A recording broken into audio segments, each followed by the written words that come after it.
There's no shortage of important dates in our military's long history, but June 6, 1944 is one that is extra special to many of today's troops. Many of them are carrying on the family tradition of serving our country. Men like Lieutenant Tyler Payne, a fourth-generation soldier whose great-grandfather was part of the attack on the beaches of Normandy. It means a lot because as we're going through the battlefields and the towns and we're seeing the same things that they saw, obviously a different time, different era, we might be sitting down eating or having a drink somewhere and they could have been fighting through the same streets.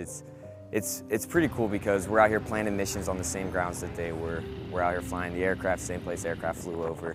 And so it is cool because it is a connection that you kind of feel with them, even though it was so far away. And I would like to go and be able to see what they had at the time compared to what I see now, and see if how much of the experiences are shared when it comes to just how the Army works in general. And it really does, it has hit home, especially being out here and knowing that I had family members that were serving the same spot as that I am now. All too often, the price for freedom is taken for granted. America lost 29,000 soldiers on D-Day, with more than 100,000 more wounded or missing in action.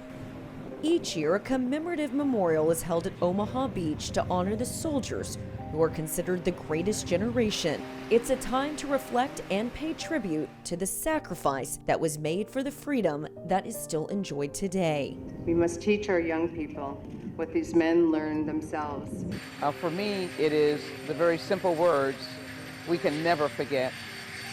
And now more than ever in this moment, I felt the strength of those words, the power of those words, the emotion of those words that the nation must never forget. We have a new generation of young people, college students, new Americans, and it is our duty to let them know of the greatness of this generation, but more importantly, how America has always been a defender.